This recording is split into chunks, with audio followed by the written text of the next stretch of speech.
सबसे पहले मैं उन सभी स्वतंत्रता सेनानियों को, लाखों लाखों करोड़ों लोग जिन्होंने किस्म किस्म की कुर्बानियां देके हमारे देश को आजाद कराया, उन सब लोगों को मैं दिल से नमन करता हूं। जिन लोगों ने देश आजाद होने के बाद, उन सभी जवानों ने, जिन लोगों ने बॉर्डर के ऊपर पिछले 76 साल देश की सुरक्षा की, देश की रक्षा की और अपनी जान की बाजी लगा के देश की रक्षा की, उन सब लोगों को मैं दिल से नमन करता हूं।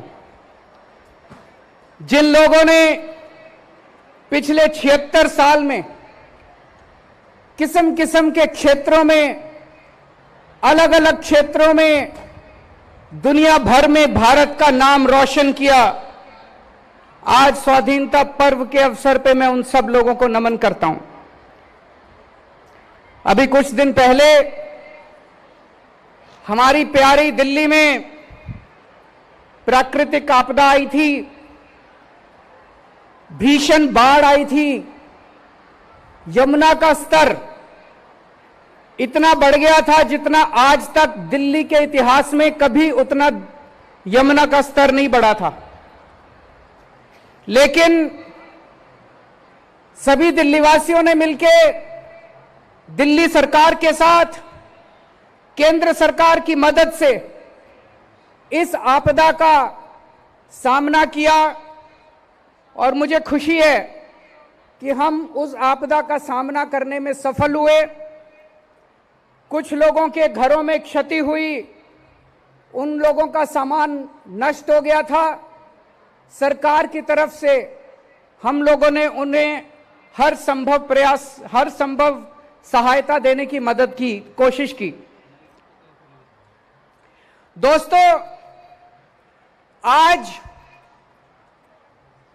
स्वाधीनता दिवस का पर्व है, खुशी का मौका है, लेकिन मन का एक कोने में एक छोटी सी व्यथा है। आज मन व्यथित है। देश के कुछ हिस्सों के अंदर आज एक भाई दूसरे भाई से लड़ रहा है। मणिपुर जल रहा है। मणिपुर में एक समुदाय के लोग दूसरे समुदाय के लोगों से लड़ रहे हैं। मणिपुर में इस समुदाय के लोग उस समुदाय के लोगों को मार रहे हैं, उस समुदाय के लोग इस समुदाय के लोगों को मार रहे हैं। इस समुदाय के लोग उस समुदाय के लोगों के घर जला रहे हैं, दुकानें जला रहे हैं। उस समुदाय के लोग इस समुदाय के लोगों के घर और दुकानें जला रहे हैं। इस समुदाय के लोग उनकी महिलाओं के साथ गलत काम कर रहे हैं। उस समुदाय के लोग इस समुदाय के लोगों के महिलाओं के साथ गलत काम कर रहे हैं। फायदा किसका हो रहा है? दोनों समुदाय के लोग व्यथित हैं। मणिपुर जल रहा है, भाई भाई से लड़ रहा है। अभी तक जो लोग एक साथ शांति के साथ रहा करते थे वो आपस में लड़ रहे हैं। इधर हम हरियाणा में देखते हैं, यहां भी दो समुदाय आपस के अंदर लड़ रहे हैं। ये समुदाय उस समुदाय से लड़ रहा है, वो इससे लड़ रहा है। फायदा किसका हो रहा है? इस लड़ाई में किसका फायदा हो रहा है? हम 21वीं सदी में रह रहे हैं। ये साइंस का युग है, ये टेक्नोलॉजी का युग है। दुनिया कहीं की कहीं पहुंच गई और हम आपस में लड़ते रह गए। अगर हम आपस में लड़ेंगे, अगर भाई भाई से लड़ेगा, तो भारत विश्वगुरु कैसे बनेगा?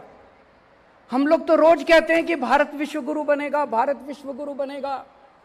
भारत विश्वगुरु कैसे बनेगा? एक परिवार, एक पिता जिन्होंने अपनी जिंदगी में खूब पैसा कमाया, उनकी मौत हो गई। उनके 4 बच्चे हैं, चारों बच्चे आपस में लड़ रहे हैं, एक दूसरे को मारने पे आतुर हैं। क्या वो परिवार प्रगति कर सकता है? बिल्कुल नहीं कर सकता। पिताजी जो कमा के गए थे वो भी खत्म कर देगा परिवार, चारों बच्चे उसको भी उजाड़ देंगे। लेकिन एक परिवार जिसमें चारों भाई मिलके परिवार में एक साथ मोहब्बत के साथ रहते हैं, वो परिवार तरक्की करता है।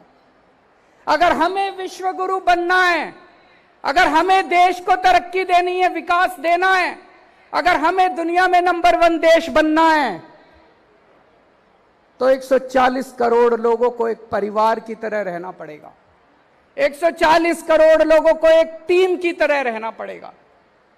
आज हमारे देश के सामने इतनी समस्याएं हैं, उन समस्याओं को कैसे निपटेंगे हम अगर हम आपस में लड़ते रहे तो? आज सुनने में आता है देश के कई हिस्सों में लंबे लंबे बिजली के पावर कट लगते हैं। कहीं 7 घंटे का पता चलता है, उस राज्य में 7-7 घंटे के पावर कट, इस राज्य में 8-8 घंटे के पावर कट, कई कई घंटे बिजली नहीं आती। मैं आपसे पूछना चाहता हूं, पूरी दुनिया में ऐसा कौन सा अमीर देश है, पूरी दुनिया में ऐसा कौन सा विकसित देश है जिसमें लोगों को 24 घंटे बिजली नहीं मिलती? जब तक हमारे देश के अंदर 7-7, 8-8 घंटे के पावर कट लगेंगे, हमारा देश कभी विश्व गुरु नहीं बन सकता। कहने को बड़े बड़े भाषण दिए जा सकते हैं, जब तक हमारे देश में 24 घंटे बिजली नहीं होगी, इंडस्ट्री कैसे तरक्की करेगी, किसान कैसे बुआई करेगा अगर हमारे देश के अंदर 24 घंटे बिजली नहीं होगी? तो अगर हमें दुनिया में विश्व गुरु बनना है तो अपने देश में 24 घंटे बिजली का इंतजाम करना पड़ेगा। हमारे देश में लंबे लंबे पावर कट क्यों लग रहे हैं? बिजली क्यों नहीं आती? क्या बिजली की कमी है? अब मैं आपको एक ऐसा आंकड़ा बताने वाला हूं जिसे सुन के आप चौंक जाएंगे। हमारे देश में 4.25 लाख मेगावाट बिजली बनाने की क्षमता है। कितनी क्षमता है?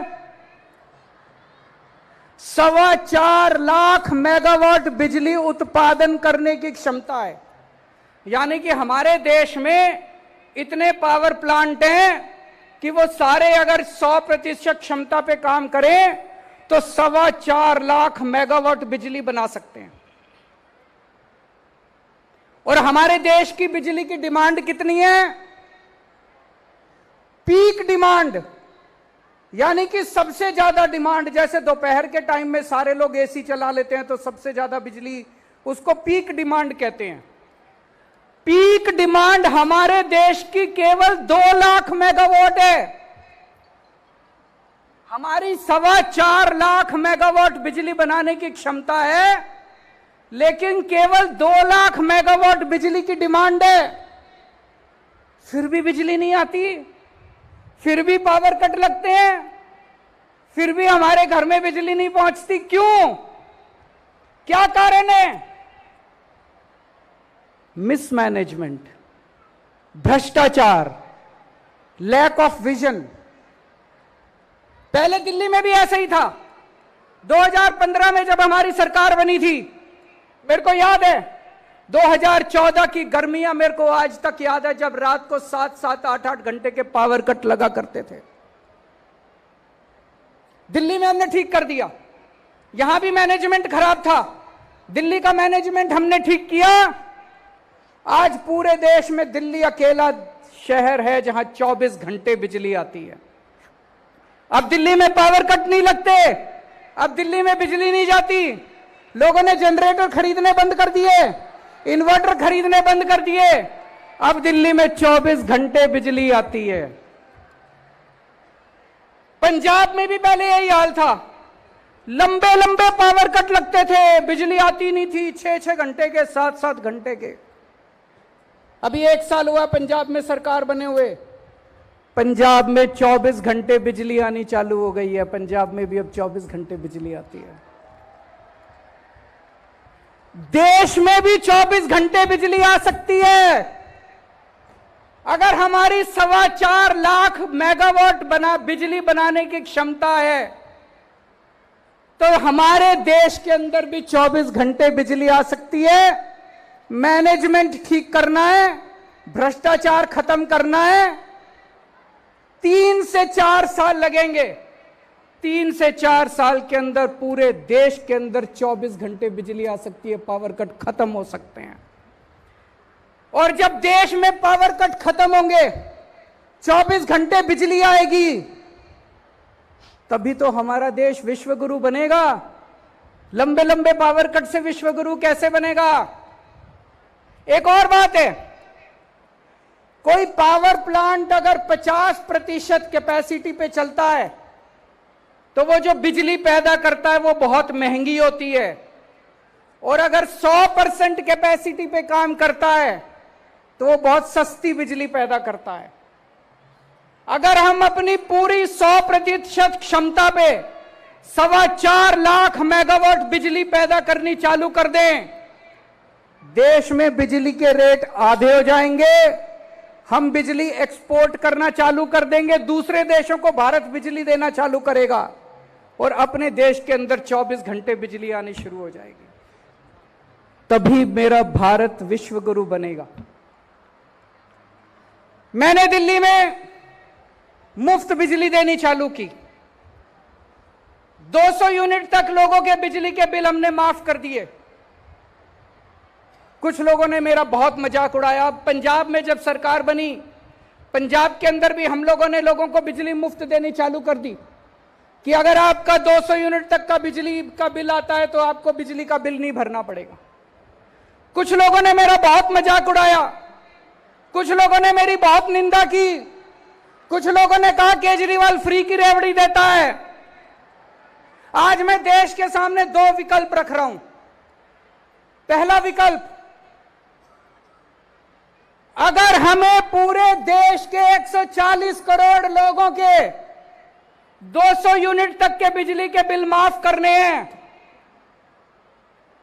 केवल 1.5 लाख करोड़ रुपए का खर्चा आएगा।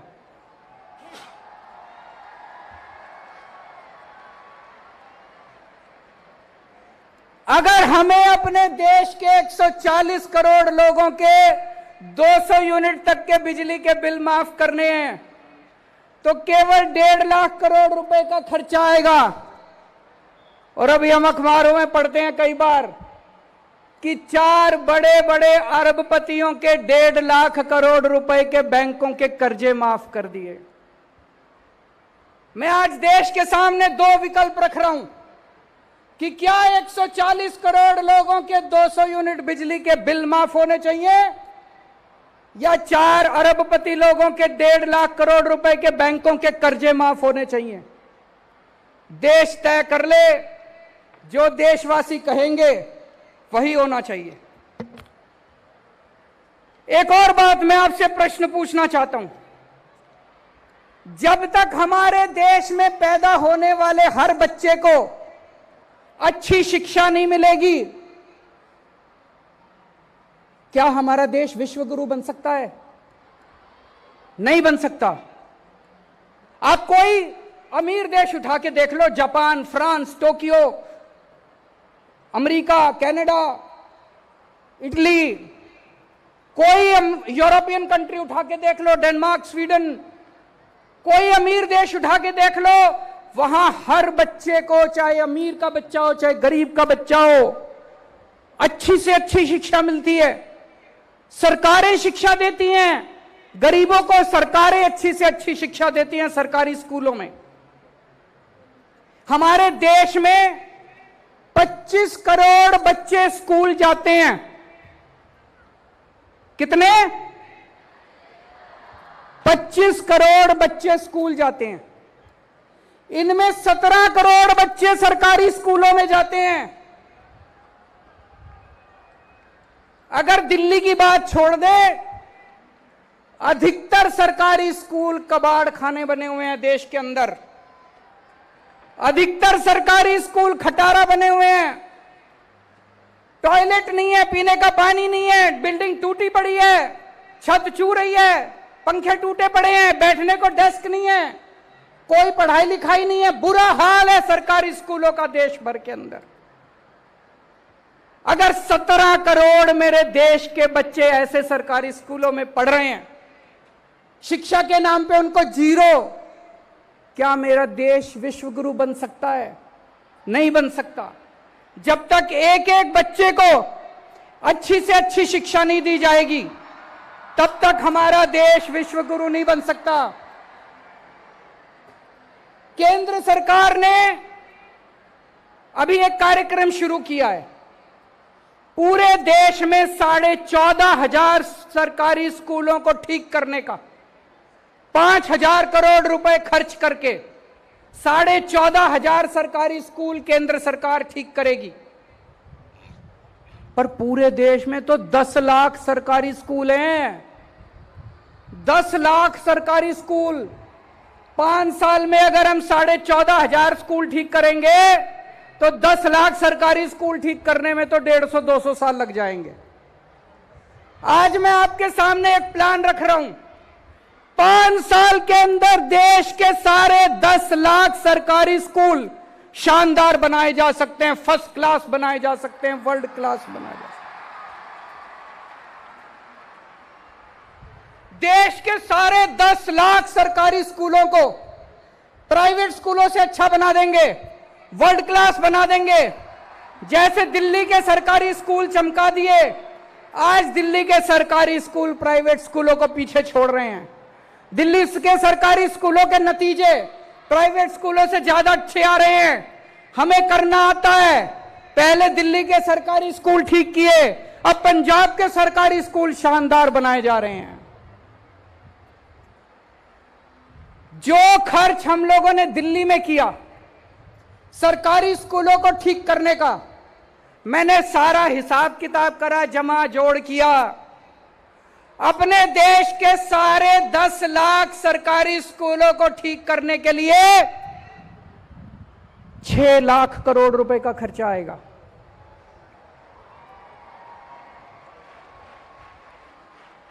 और अगर 5 साल में ठीक करेंगे तो 6 लाख को 5 से भाग करके देख लो, 1.25 लाख करोड़ रुपए हर साल खर्च करने पड़ेंगे।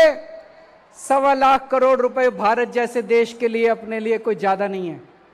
अगर मेरे देश के 25-17 करोड़ बच्चों को अच्छी शिक्षा मिलती हो, अगर मेरे देश के 17 करोड़ बच्चों को शानदार शिक्षा मिलती हो, प्राइवेट स्कूलों से भी अच्छी शिक्षा मिलती हो, तो हर साल 1.25 लाख करोड़ रुपए तो कुछ भी नहीं है। भारत जैसे लोग देश के लिए तो चिल्लर है 1.25 लाख करोड़ रुपए। क्या हमें अपने देश के बच्चों को अच्छी शिक्षा देने के लिए हर साल 1.25 लाख करोड़ रुपए खर्च करने चाहिए? आप लोग मेरे से पूछोगे, अरविंद जी स्कूल तो अच्छे हो जाएंगे, शानदार हो जाएंगे, स्कूल चलाने का खर्चा कहां से आएगा? उसका भी मैं आज हिसाब किताब लेके आया हूं। देश के 17 करोड़ बच्चों को अच्छी शिक्षा देने के लिए, अच्छे अच्छे टीचर देने के लिए, शानदार यूनिफॉर्म देने के लिए, अच्छी पढ़ाई कराने के लिए, टीचर्स को अच्छी ट्रेनिंग देने के लिए एक साल में 7.5 लाख करोड़ रुपए चाहिए। और अभी पूरे देश में केंद्र सरकार और सारी राज्य सरकारें मिला के शिक्षा के ऊपर 7.5 लाख करोड़ रुपए खर्च करती हैं। इसका मतलब कोई भी एक्स्ट्रा पैसा नहीं चाहिए। जो खर्चा होता है उसमें भ्रष्टाचार खत्म कर दो, सारे बच्चों को अच्छी शिक्षा मिल जाएगी।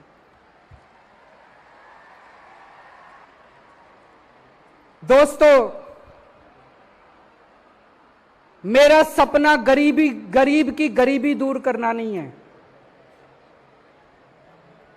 ये वाले स्लोगन तो हम पता नहीं कब से दूर सुनते आ रहे हैं, गरीबी दूर करो, गरीबी दूर करो। मेरा सपना गरीब की गरीबी दूर करना नहीं है। मेरा सपना हर गरीब को अमीर बनाना है। मैं हर गरीब को अमीर बनाना चाहता हूं।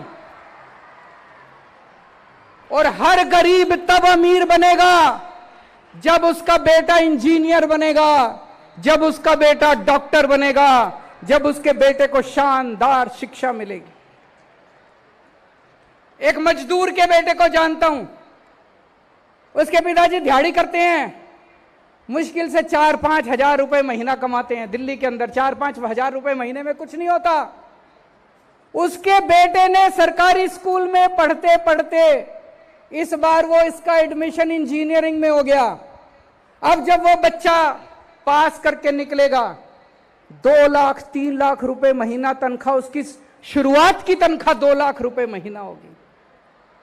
अमीर हुआ कि नहीं हुआ उसका परिवार? उसके परिवार की गरीबी दूर नहीं हुई, उसका परिवार अमीर हो गया। जब हमारे देश में पैदा होने वाले हर बच्चे को अच्छी शिक्षा मिलने लगेगी, तब मेरा देश विश्वगुरु बनेगा। विश्वगुरु केवल भाषण देने से नहीं बनेगा। हमारे देश के अंदर आज अगर किसी के घर में कोई बीमार हो जाए, अगर थोड़ी सी सीरियस बीमारी हो जाए, सब कुछ लुट जाता है। सरकारी दिल्ली को छोड़ दें, देश के अन्य हिस्सों में सरकारी अस्पतालों का इतना बुरा हाल है, इतना बुरा हाल है, डॉक्टर आते नहीं है, मशीनें काम नहीं करती हैं, टेस्ट होते नहीं हैं, कोई इलाज नहीं होता। हर आदमी चाहता है मैं प्राइवेट में जाके इलाज कराऊं। जब तक इस देश के अंदर पैदा होने वाले हर इंसान को अच्छे से अच्छा इलाज नहीं मिलेगा, तब तक मेरा देश विश्वगुरु नहीं बन सकता। आप कोई देश उठा के देख लो, हर देश के अंदर वहां की सरकारें अपने लोगों को पूरा मुफ्त और अच्छा इलाज देती हैं। दिल्ली में हमने मोहल्ला क्लिनिक बनाए, गली गली के अंदर मोहल्ला क्लिनिक खुल गए हैं। अगर आपको छोटी सी बीमारी होती है, आप मोहल्ला क्लिनिक में जाओ, आपका इलाज हो जाता है। आपको दवाइयां मुफ्त मिलती है, आपको टेस्ट मुफ्त होते हैं, आपका इलाज हो जाता है। हमारे देश में कितने गांव ऐसे हैं, दूर दूर तक अगर छोटी सी बीमारी हो जाए, मैंने देखा है सोशल मीडिया में, आपने भी देखा होगा, 2 लोग चारपाई पे उठा के उसको इतनी दूर चलते जा रहे हैं और अस्पताल तक पहुंचने के लिए। मैंने हिसाब लगाया है, देश के कोने कोने में मोहल्ला क्लिनिक खोला जा सकता है। 1 लाख मोहल्ला क्लिनिक खोलने के लिए पूरे देश में कोने कोने में 1 लाख मोहल्ला क्लिनिक खोलने के लिए केवल 10,000 करोड़ रुपए चाहिए। 10,000 करोड़ रुपए तो कुछ भी नहीं है। 10,000 करोड़ रुपए 2 साल के अंदर पूरे देश में कोने कोने के अंदर, देश के कोने कोने में, गांव गांव के अंदर मोहल्ला क्लिनिक खोले जा सकते हैं। 1 लाख मोहल्ला क्लिनिक खोलने के लिए केवल 10,000 करोड़ रुपए चाहिए। और अगर आपको थोड़ी बड़ी बीमारी हो जाए, हमारे देश के अंदर हर जिले में जिला अस्पताल है, लेकिन आज जिला अस्पताल की बहुत बुरी हालत है। जिला अस्पताल टूटे फूटे पड़े हैं, मशीनें काम नहीं कर रही। इसका मैंने पूरा प्लान बनाया। हर जिले के जिला अस्पताल को 500 बेड अस्पताल बनाने के लिए, मल्टी स्पेशलिटी अस्पताल बनाने के लिए, मैक्स फोर्टिस अपोलो जैसा शानदार अस्पताल बनाने के लिए, पूरे देश के हर जिले में एक एक मल्टी स्पेशलिटी हॉस्पिटल खोलने के लिए केवल 1.5 लाख करोड़ रुपए चाहिए। मैं तो कई बार सोचता हूं, ये 75 साल में अभी तक क्यों नहीं हुआ, हो जाना चाहिए था। इतने कम पैसे, 1.5 लाख करोड़ रुपए में पूरे देश के हर जिले के अंदर 500 multi bedded multi speciality hospital खुल सकता है। और दिल्ली के अंदर हम हर व्यक्ति को फ्री इलाज देते हैं, सारी दवाइयां फ्री, सारे टेस्ट फ्री, ऑपरेशन फ्री, सब। 140 करोड़ लोगों का फ्री इलाज करने के लिए, सबको फ्री इलाज की सुविधा देने के लिए केवल 2.5 लाख करोड़ रुपए चाहिए। तो टोटल कितने हो गए? 2.5 लाख करोड़, 10,000 करोड़, 1.5 लाख करोड़, 4 लाख करोड़। आपको जान के ताज्जुब होगा, आज पूरे देश में राज्य सरकारें और केंद्र सरकार मिलके 4 लाख करोड़ रुपए खर्च करती हैं। एक नया पैसा एक्स्ट्रा नहीं चाहिए, कोई एक्स्ट्रा पैसा नहीं चाहिए। ये जो पैसा चोरी हो रहा है, भ्रष्टाचार में जा रहा है, सारा पैसा मिसमैनेजमेंट हो रहा है। जैसे दिल्ली में हमने ठीक किया, जैसे पंजाब में हमने ठीक किया, अगर पूरे देश के अंदर मैनेजमेंट ठीक कर दिया जाए तो इस देश के हर आदमी को फ्री में शानदार इलाज मिल सकता है। और जब मेरे देश के हर व्यक्ति को फ्री में शानदार इलाज मिलेगा, तभी मेरा देश विश्व गुरु बनेगा। और आप सोच के देखो, अगर हमारे सारे बिजली के प्लांट चलने लग गए, इतने सारे स्कूल खुल जाएंगे, इतने सारे अस्पताल, मोहल्ला क्लिनिक खुलेंगे, 3 करोड़ नए रोजगार पैदा होंगे। मेरे 3 करोड़ युवा साथियों को रोजगार मिलेंगे। पूरे देश में 3 करोड़ लोगों को रोजगार मिलेंगे। लोगों को सुरक्षा चक्र मिलेगा। किसी के घर में बच्चा पैदा होगा, उसे यह चिंता नहीं है मैं इसकी पढ़ाई कैसे कराऊंगा। किसी के घर में कोई बीमार होगा, उसे यह चिंता नहीं है मैं इसका इलाज कैसे कराऊंगा। किसी को अपना बिजली का बिल देने की चिंता करने की जरूरत नहीं पड़ेगी। 3-3 सुरक्षा चक्र लोगों को मिलेंगे। आज इतनी महंगाई है, अभी अभी एक सर्वे आया थोड़े दिन पहले, पूरे देश में सबसे कम महंगाई दिल्ली के अंदर है, 2%। बाकी राज्यों में 6% महंगाई है, दिल्ली में 2% महंगाई है। क्यों? क्योंकि दिल्ली में बिजली मुफ्त है, पानी मुफ्त है, शिक्षा मुफ्त है, महिलाओं का सफर मुफ्त है, इलाज मुफ्त है। इसलिए दिल्ली में सबसे कम महंगाई है। अगर हमने पूरे देश के अंदर लोगों को फ्री शिक्षा दे दी, शानदार शिक्षा दे दी, फ्री इलाज करा दिया, शानदार इलाज करा दिया, फ्री बिजली दे दी, पूरे देश में लोगों को महंगाई से छुटकारा मिलेगा। दोस्तों, पूरा देश तरक्की करेगा। तो संसाधन तो हैं हमारे पास, केवल नीयत की कमी है, विजन की कमी है, ईमानदारी की कमी है। एक ही निर्णय लेना है हम लोगों को। पिछले कुछ सालों में हमारे देश में कुछ चंद लोगों के 12 लाख करोड़ रुपए के कर्जे माफ कर दिए। 12 लाख करोड़ रुपए के कुछ चंद अरबपति लोगों के 12 लाख करोड़ रुपए के। हमारे देश को निर्णय लेना पड़ेगा कि क्या सरकारें कुछ चंद अरबपति लोगों के लिए चलनी चाहिए या 140 करोड़ लोगों के लिए चलनी चाहिए। अगर आज हम यह निर्णय लेते हैं कि 140 करोड़ लोगों के लिए चलनी चाहिए, तो देश के हर बच्चे को अच्छी शिक्षा मिल सकती है, देश के हर नागरिक को अच्छा इलाज मिल सकता है और हर परिवार को फ्री बिजली मिल सकती है। आज देश के अंदर चारों तरफ नेगेटिविटी हो गई है, मार धाड़, लड़ाई झगड़ा, नफरत।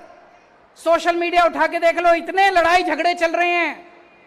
हमें अपने देश के अंदर पॉजिटिव एनर्जी क्रिएट करनी पड़ेगी, देश के अंदर पॉजिटिव ऊर्जा लानी पड़ेगी, तभी देश तरक्की करेगा, तभी देश आगे बढ़ेगा। जब मैं मणिपुर के बारे में हम लोग सोचते थे, सुनते थे, दिल बहुत तकलीफ होता था। हमें लगता था हम क्या कर सकते हैं। हमने अपनी तरफ से एक छोटा सा काम किया। मणिपुर के कुछ लोग छोड़ छोड़ के वहां के हालात से तंग होकर दिल्ली आ गए। हमने दिल्ली में सरकारी स्कूलों में उनके बच्चों का एडमिशन करा दिया। उनके पास सर्टिफिकेट नहीं थे, उनके घर जल गए थे, उनके पास किसी तरह का स्कूल लिविंग सर्टिफिकेट वगैरह कुछ नहीं था। हमने बिना किसी सर्टिफिकेट के लगभग 150 मणिपुर से आए हुए बच्चों का हमने अपने सरकारी स्कूलों में एडमिशन करा दिया। उन बच्चों की काउंसलिंग कराई जा रही है, उन लोगों को लैंग्वेज की प्रॉब्लम है उसको सिखाया जा रहा है, और अन्य बच्चों के साथ मिलकर उनको एक नॉर्मल जिंदगी जीने की कोशिश की जा रही है। मेरे पास कई व्यापारी आए। आज देश का व्यापारी बहुत दुखी है। जीएसटी इतना कॉम्प्लिकेटेड है, इतना कॉम्प्लिकेटेड है। लोग कहते हैं जी धंधा करें कि जीएसटी करें। हम 24 घंटे जीएसटी करते रहते हैं, 24 घंटे टैक्सेशन करते रहते हैं, फिर भी कहीं ना कोई गलती हो जाती है। हमारे देश का व्यापारी ईमानदारी से काम करना चाहता है, हमारे देश का उद्योगपति ईमानदारी से काम करना चाहता है, लेकिन हमने सिस्टम ऐसा बना दिया कि उसको जानबूझ के बेईमानी करनी पड़ती है। मुझे लगता है कि जीएसटी के अंदर मूल चूल परिवर्तन करने की जरूरत है। व्यापारी जीएसटी हैंडल नहीं कर पा रहा। चाणक्य ने एक बार कहा था कि जब कोई राजा टैक्स लेता है तो उसे ऐसे टैक्स लेना चाहिए जैसे मधुमक्खी बड़े प्यार से फूल से शहद निकालती है और फूल को पता भी नहीं चलता कि शहद निकाल लिया गया। उसी तरह से सरकार को व्यापारियों से ऐसे टैक्स लेना चाहिए कि व्यापारी को पता भी ना चले कि उससे टैक्स ले लिया गया। लेकिन अगर टैक्स इतना कॉम्प्लिकेटेड कर दिया कि व्यापारी दुखी है, तो फिर व्यापारी व्यापार कैसे करेगा, और व्यापार नहीं करेगा तो देश तरक्की कैसे करेगा। अभी दिल्ली के लोगों का अधिकार छीनने के लिए पहले एक ऑर्डिनेंस लाया गया और उसके बाद एक कानून पास किया गया। दिल्ली के लोगों के लोकतांत्रिक अधिकार छीन लिए गए। दिल्ली की चुनी हुई सरकार के काम करने की क्षमता को छीन लिया गया। मेरे पास बहुत लोग आ रहे हैं, मुझसे पूछ रहे हैं अब आप काम कैसे करोगे। आज मैं स्वतंत्रता दिवस के पावन अवसर पे दिल्ली के 2 करोड़ लोगों को यह आश्वासन देता हूं कि जो मर्जी हो जाए, जो मर्जी पावर छीन लें, हमारे 2 काम जारी रहेंगे। एक तरफ हम पावर वापस आपको, आपकी पावर वापस दिलाएंगे, दिल्ली के 2 करोड़ लोगों को आपको अपने अधिकार वापस दिलाएंगे। इसकी लड़ाई हम सुप्रीम कोर्ट में लड़ेंगे। लेकिन जितने काम चल रहे हैं, जब से मैं दिल्ली का मुख्यमंत्री बना हूं, तब से ये लोग मेरे काम में अड़चन अड़ाने की कोशिश करते हैं, मेरे काम में अड़चन अड़ाने की कोशिश करते हैं, लेकिन मैंने काम रुकने नहीं दिए। आपके जितने दिल्ली में काम चल रहे हैं, सारे काम चलते रहेंगे। आपकी फ्री बिजली चालू रहेगी, आपके बच्चों का अच्छी शिक्षा जारी रहेगी, आपके लोगों का अच्छा इलाज जारी रहेगा, आपकी महिलाओं को फ्री सफर जारी रहेगा। आप चिंता मत करना, अपना प्यार बनाए रखना। जितने काम है सारे काम जारी रहेंगे। हो सकता है थोड़ी स्पीड कम हो जाए, जब क्षमता वापस आएगी सारी तो हम खूब स्पीड से और काम करेंगे। लेकिन यह कभी मत सोचना कि दिल्ली के काम किसी भी हालत में मैं रुकने नहीं दूंगा। दिल्ली के काम नहीं रुकेंगे बिल्कुल। पिछले दिनों दिल्ली नगर निगम ने पूरी दिल्ली के अंदर सफाई अभियान शुरू किया है। बहुत तेजी के साथ उन्होंने कई टीम बनाई हैं। पूरा दिल्ली नगर निगम, सभी सफाई कर्मचारी, सभी उनके अधिकारी, सब लोग लगे हुए हैं। मैं दिल्ली के लोगों को आज अपील करना चाहता हूं, आप सब लोग इस सफाई अभियान में जुड़िए और आइए मिलके हम अपनी दिल्ली को साफ सुथरा बनाते हैं। आने वाले दिनों में मैंने अपने सामने 3-4 मेन काम रखे हैं। एक, पानी पे काम करना है और मैं कर रहा हूं। दिल्ली के हर घर 24 घंटे पानी पहुंचना चाहिए और टूटी से साफ पानी आना चाहिए। यमुना की सफाई करनी है, उस पे हम लोग लगे हुए हैं। जो सड़कें टूटी हुई हैं, सारी सड़कों की रिपेयर करानी है और दिल्ली की सड़कों को यूरोपियन स्टैंडर्ड का बनाना है, साफ सुथरा बनाना है। इन सभी कामों पे हम लोग लगे हुए हैं। फिर से अंत में केवल एक ही चीज कहूंगा, हम सब लोग अपने भारत को बहुत प्यार करते हैं, हम सब लोग भारत माता को बहुत प्यार करते हैं। लेकिन अगर हम आपस में लड़ेंगे तो भारत कहीं आगे नहीं पहुंच पाएगा। हमें लड़ना नहीं है, देश के 140 करोड़ लोगों को मिलके एक टीम की तरह, एक परिवार की तरह काम करना है। और जिस दिन हमने मिलकर काम करना शुरू कर दिया, दुनिया की कोई ताकत भारत को दुनिया का नंबर 1